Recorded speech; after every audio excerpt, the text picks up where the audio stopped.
Hi. Hello. ఎలా ఉన్నారండి అందరూ? నేనైతే చాలా బాగున్నాను.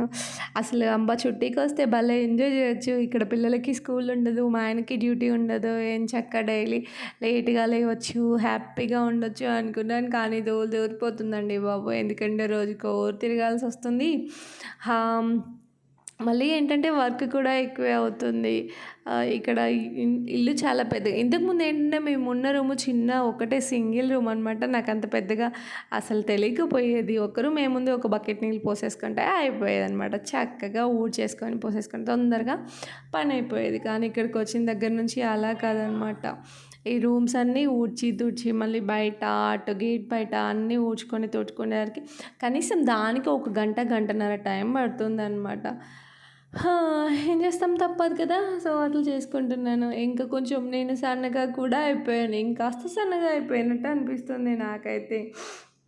ఆయన చూస్తున్నారు కదా! చూస్తున్నారా నన్ను? నేను ఇవాళ బొట్టయితే కొంచెం మీదికి పెట్టుకున్నాను. సో, ఇట్లా మీదికి బొట్టు పెట్టుకుంటే నా ఫేస్ ఎలా ఉంది? బావుందా? బాలేదా? బావుంటే బావుందని కామెంట్ బాక్స్‌లో కామెంట్ చేయండ్రి. ఇంక చూస్తున్నారు కదా!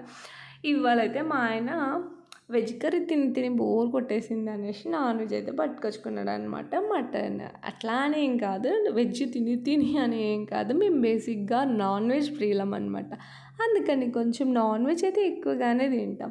అట్లా ఇంక మా ఆయన మటన్ తీసుకురాగానే ఫస్ట్ దాన్నయితే క్లీన్ చేసేసుకొని చక్కగా కుక్కర్‌లో కొంచెం చిటికెడంత పసుపు, ఆహ్, ఆయిల్ వేసేసి కొంచెం సాల్ట్ వేసి కుక్కర్‌లో పెట్టి ఒక 4, 5 విజిల్లు వచ్చిన తర్వాత దించేసుకొని తర్వాత కడాయి పెట్టుకొని ఉల్లిగడ్డలు అన్నీ ఇంకా పోపేసేసుకొని పుదీనా ఉంటే పుదీనా కూడా వేసుకొని అవి కాస్త మగ్గిన తర్వాత టమాటాలేసుకొని కొంచెం అల్లం పేస్ట్ వేయాలనమాట. అల్లం పేస్ట్ మగ్గిన తర్వాత టమాటాలేసుకొని పసుపేసుకొని అది కాస్త మగ్గిన తర్వాత మనం ఇందాక ఉడికించి పెట్టుకున్న మటన్ ముక్కలేసుకొని అందులో అన్ని మసాలాలు ఇంకా మీరు ఏమి యూజ్ చేస్తే అవన్నీ మసాలాలేసుకొని చక్కగా అటు ఇటు ఫ్రై చేసుకోవాలన్నమాట.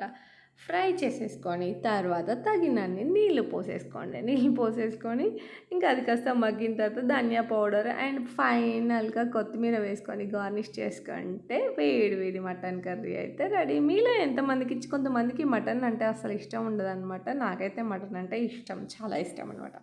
అట్లా అని చాలా పీసెస్ అయితే నేను తినననమాట. ఒక 3, 4 పీసెస్ తినేస్తాను. సూప్ ఎక్కువగా తింటాననమాట. సో, మొత్తానికైతే వీడియో మీకు ఎట్లా అనిపించిందండి? వీడియో మంచిగా అనిపిస్తే గనుక ప్లీజ్ ఒక చిన్న లైక్ ఇవ్వడం అయితే మర్చిపోవద్దు. మీ ఫ్రెండ్స్‌కి, రిలేటివ్స్‌కి నా వీడియోని షేర్ చేయండి. ప్లీజ్ ఫస్ట్ టైం చూస్తున్న వాళ్ళైతే తప్పకుండా